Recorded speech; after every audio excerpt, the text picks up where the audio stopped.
우리가 계속 데살로니가 전서를 하고 있습니다. 우선은 사도 바울이 데살로니가에서 복음을 전파하다가 그래서 여러 가지 위험을 만나고 그리고 죽이겠다라고 쫓아다니며 소동하면서 난리를 치는 그런 사람들을 피해서 아덴으로 피신을 오게 되는 거죠. 그러면서 바울과 실라와 디모데가 같이 있다가 누구를 이제 다시 데살로니가 교회로 보내냐면 디모데를 데살로니가 교회에 파송을 하게 되죠. 왜 파송을 하냐면 우선 첫 번째로 자기가 이렇게 갑자기 아테네까지 피신 오게 된 그런 사정을 그들에게 알려줄 필요가 있었던 거죠.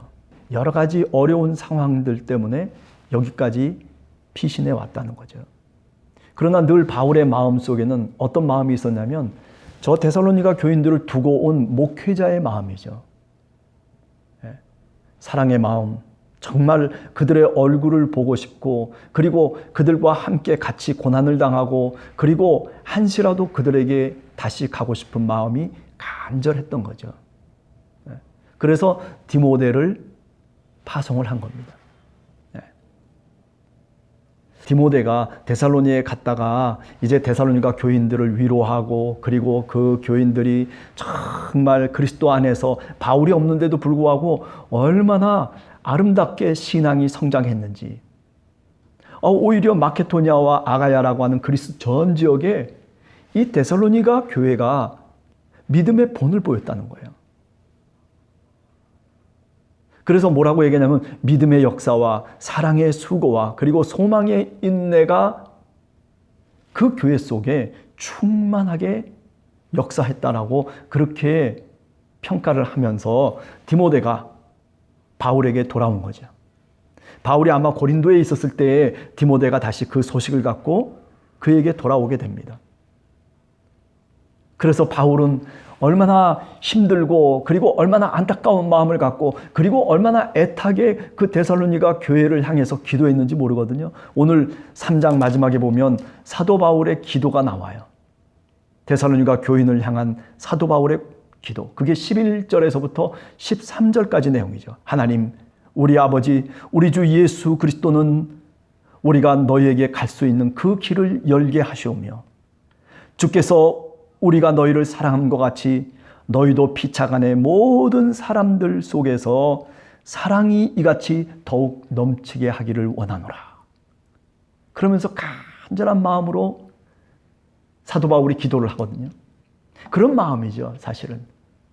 디모데가 와가지고 그래서 기쁜 소식을 전할 때 이제는 정말 이제는 살겠다라고 하는 그런 마음을 갖게 된 거죠.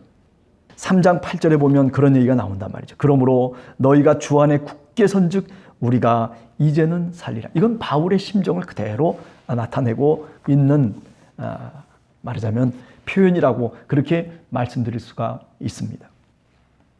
여러분, 이 사도 바울이 이렇게 간절한 마음으로 데살로니가 교인들을 사모하며 그에게 어떻든지 얼굴을 보기를 간절히 원하고 있는 이 마음, 이 사랑의 관계. 지난 시간에 우리가 똑같은 본문을 읽으면서 데살로니가 교인들과 그리고 사도 바울이 얼마나 끈끈한 사랑으로 함께 그리스도의 몸을 이루고 있는지를 우리가 이야기를 했었습니다. 자, 오늘은 밴드에 보면 세 번째 그 자료에 보면 디모데 파송 이유라고 하는 그런 타이틀을 제가 붙여놨습니다. 자, 우리가 한번 오늘 디모데를 여러분들 잘 아시지만 그러나 한 번 더 확인하고 넘어가기를 원합니다. 디모데는 누구인가? 그죠? 우리가 고린도후서 1장 5절 같은 데 보면 디모데는 어떤 사람이냐면 혈통적으로는 그 외조모가 루이스예요. 그죠? 로이스라고 하는 그 외조모가 있고 그리고 어머니는 유니게고 유대 혈통을 받아서 어머니가 유대인이에요. 물론 아버지는 이방인이었죠. 겉으로 보면 이렇게 믿음의 집안 속에서 신앙의 어떤 경건 훈련을 잘 하면서 말하자면 모태신앙으로 태어난 거예요. 이 디모데가 그 루스트라 지방에서 그죠? 아주 칭찬받는 사람이었어요. 착실하고 성실하고 정말 유대인으로서 하나님을 잘 믿는 그런 신앙인이었다 하는 겁니다. 예. 그런데 디모데가 오늘 성경 말씀을 가만히 읽어보면 3장 2절에 보면 겉은 그런 모습의 사람이지만은 그러나 그 속을 들여다보면 어떤 사람이에요? 3장 2절에 보면 우리의 형제라고 얘기하고 있어요. 사도 바울이 사실은 자기 아들과 같은 그런 청년임에도 불구하고 그런데 오히려 사도 바울은 우리 형제라고 얘기하고 있어요. 네. 저는 이 말이 참 가슴속에 와닿는 말이라 생각이 돼요. 네. 나이가 비록 적다손 치더라도 그를 연소한 것 때문에 업신여기지 아니하고 사도 바울은 이렇게 디모데를 하나님의 일꾼이라고 생각하고 있는 거예요. 나의 동력자라고 그렇게 생각하고 있는 거예요. 그래서 우리 형제라고 그렇게 부르고 있는 이 사도 바울의 인격을 한번 오늘 생각해 보게 됩니다. 내 형제라고, 내 동력자라고, 나와 함께 하나님의 일을 하고 있는 그리스도의 복음의 전파자라고, 하나님의 일꾼이라고 3장 2절에 보면 그렇게 디모데를 사도 바울이 부르고 있어요. 뭐 이 사람들이 지식이 많았겠습니까? 아니면 우리보다 성경을 많이 알았겠습니까? 그죠? 우리는 사실 오늘날 이렇게 성경을 책으로 만들어서 얼마든지 읽을 수도 있고 얼마든지 다시 외울 수도 있고 암송할 수도 있고 묵상할 수도 있고 하나님의 말씀을 언제든지 펴서 우리의 것으로 만들 수 있는 그런 사람들이에요. 그러나 생각해 보세요. 2000년 전으로 건너가 보면 뭐 책이 있습니까? 뭐가 있습니까?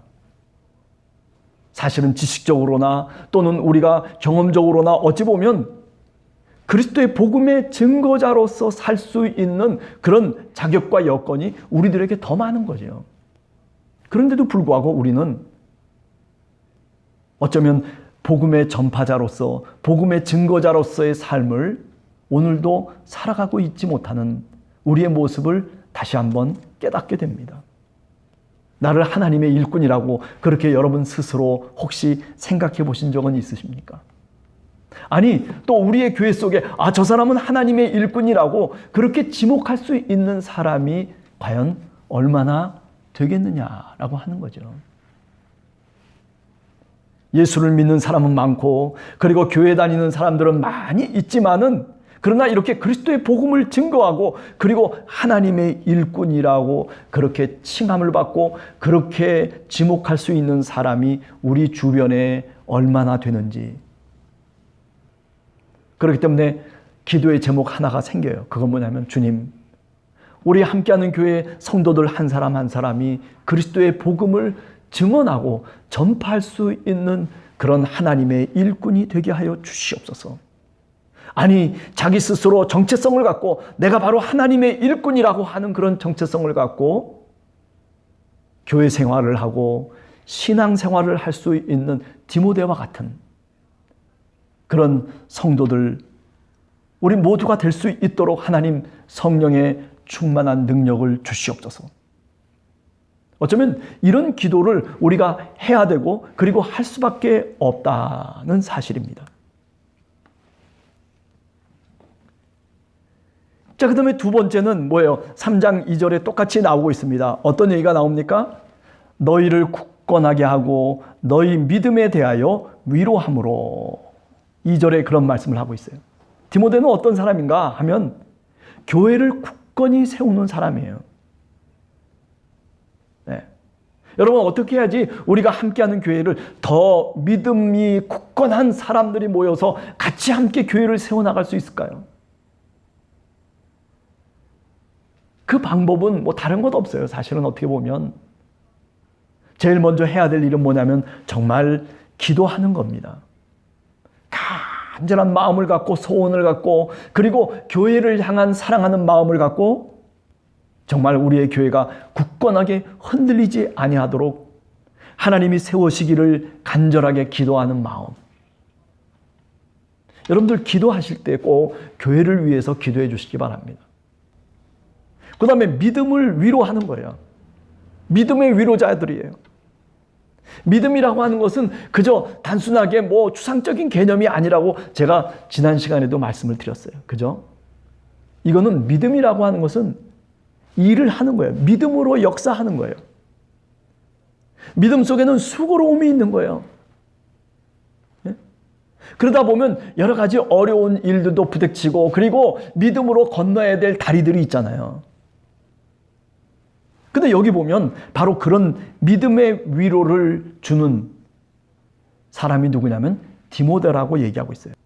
교회는 참 어려운 그런 형편 속에 놓이게 됐어요. 왜? 지도자가 갑자기 떠나버렸으니까. 그런데 놀랍게도 디모데가 데살로니가 교회에 와서 보니까 아니야. 하나님이 역사하셨어요. 하나님이 그들의 마음을 움직이시고 그들을 성령으로 감화시키시고 그리고 그들의 마음속에 기도할 수 있는 마음을 주시고 하나님의 말씀을 묵상할 수 있는 마음을 주시고 성령의 충만한 기쁨을 그들에게 주시고 확신을 주셔가지고 그 능력 속에서 오히려 교회가 더 부흥했다는 거죠. 교회가 더 굳건하게 세워졌다는 거예요. 디모데가 데살로니가 교회에 올라와서 깜짝 놀란 거죠. 우리가 없는 사이에 이렇게 교회 속에 이런 문제와 이런 어려움이 있었음에도 불구하고 그런데 아니 교회가 이렇게 달라질 수 있을까?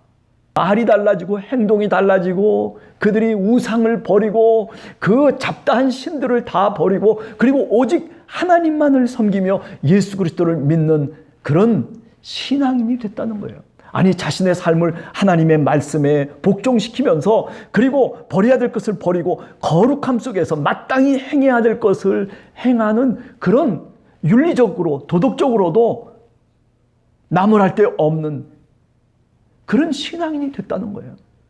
아니 그것뿐만 아니죠. 실족할 수밖에 없는 일들이 있었음에도 불구하고 그들은 흔들리지 않았다는 거죠. 네. 믿음을 지키고 그리고 소망 속에서 인내를 갖고 그리고 하나님을 구하면서 데살로니가 교회가 하나님의 주님의 교회가 되었다는 것. 네. 디모데는 바로 그런 데살로니가 교회 속에 올라와서 그 사실을 확인하면서 너무나 기뻤어요. 그래서 그 데살로니가 교회의 소식을 갖고 저 고린도에 있는 바울에게 당장 달려가서 그 기쁜 소식을 전하는 거죠.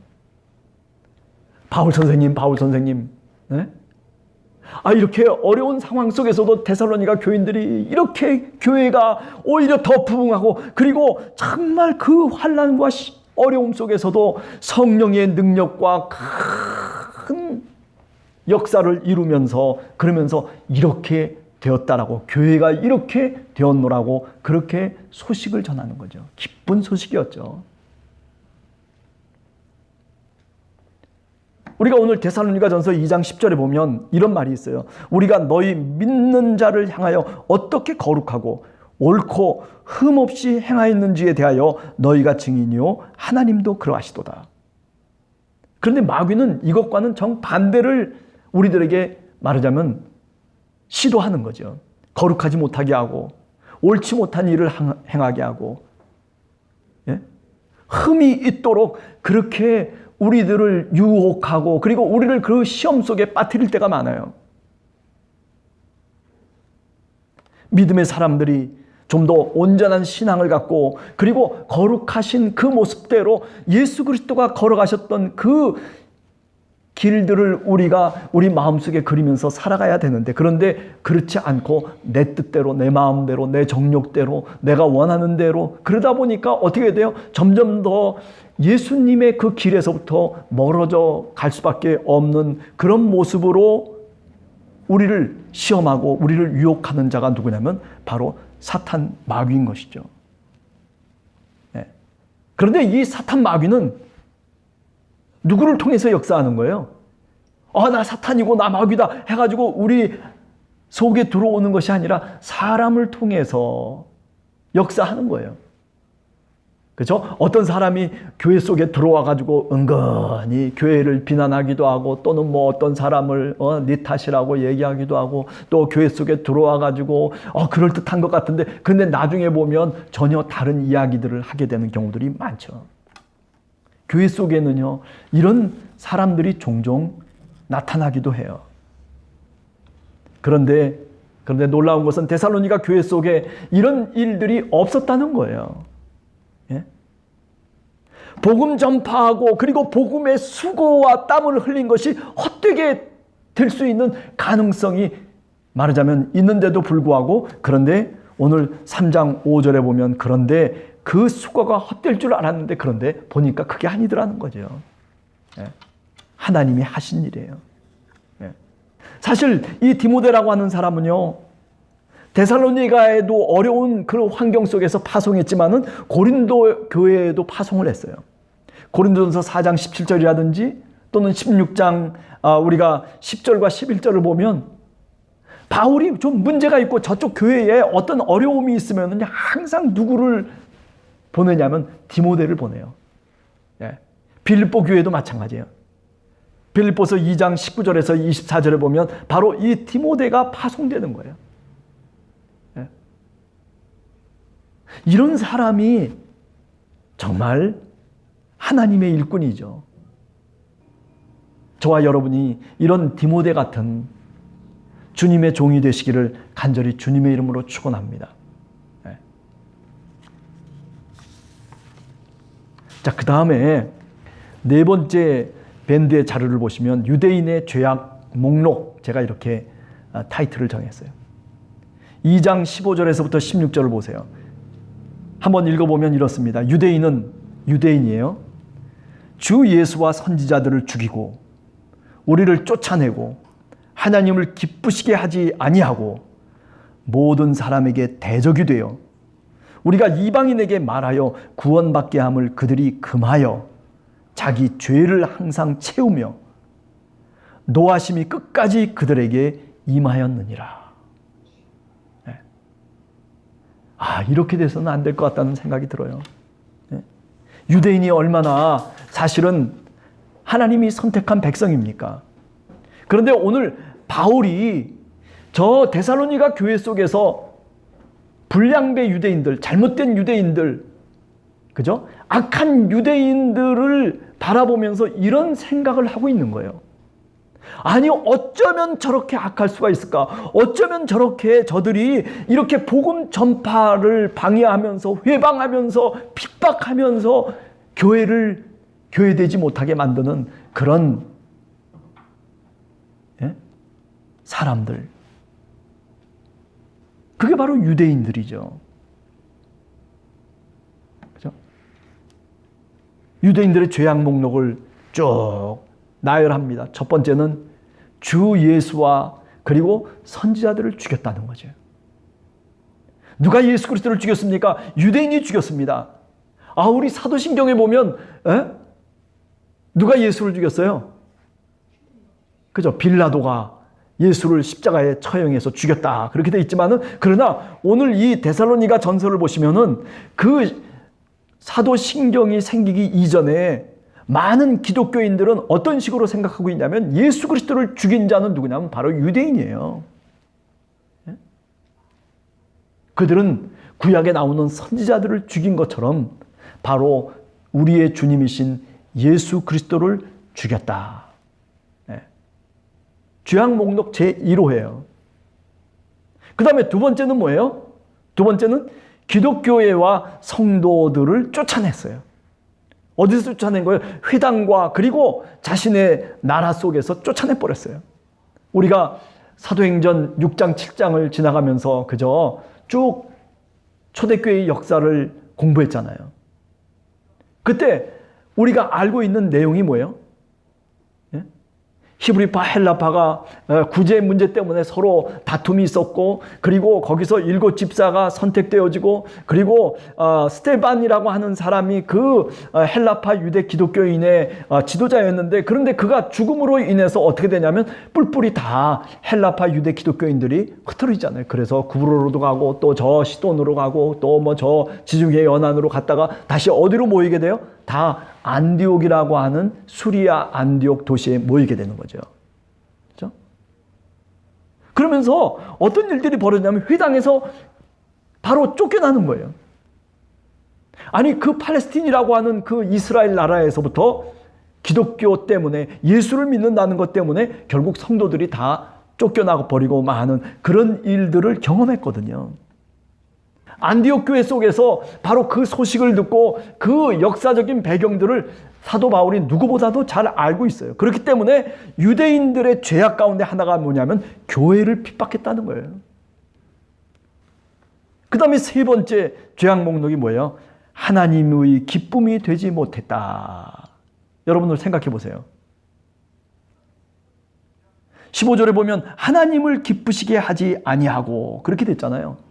사실은 아브라함을 택하시고 이삭과 야곱이라고 하는 믿음의 조상을 통해서 하나님이 이스라엘을 택하신 목적이 뭐냐면 하나님의 기쁨이 되는 거예요. 하나님의 기쁨. 여러분과 제가 하나님의 기쁨이 되기를 원합니다.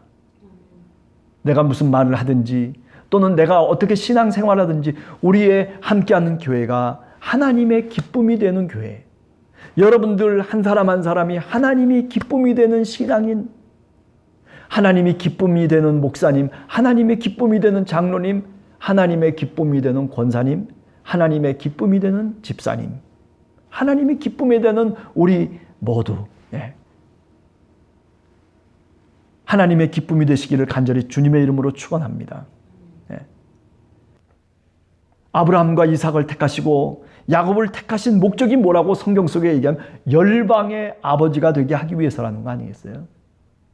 온 민족을 구원하기 위한 하나님의 섭리가 그 속에 있었음에도 불구하고 하나님의 부르심이 바로 그 뜻이 온 백성과 민족을 구원하기 위함인데도 불구하고, 그런데 오히려 구원의 통로가 된 것이 아니라 오히려 구원의 통로를 막는 회방꾼이 돼버린 게 바로 유대인들의 모습이죠.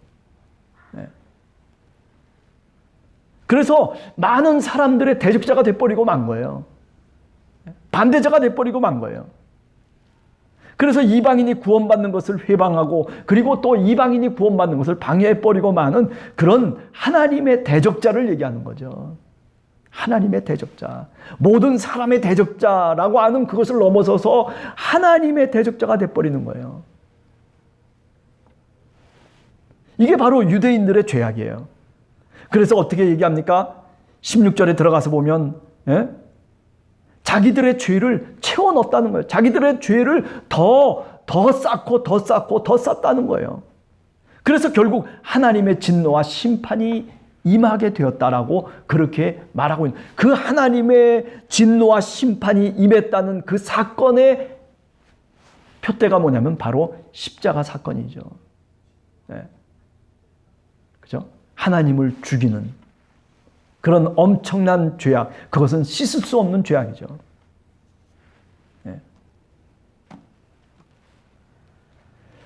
자, 이처럼 초대교회가 또는 사도 바울이 갖고 있었던 유대인에 대한 어떤 개념을 사도 바울은 갖고 있었을까 궁금했는데, 그런데 오늘 우리가 데살로니가 전서를 보면서 특별히 2장 15절에서 16절을 보면서 사도 바울이 유대인들을 어떤 식으로 이해하고 있는지에 대한 표현을 우리가 오늘 알게 되었습니다. 그러면서 우리 스스로 한번 생각해 보는 거예요.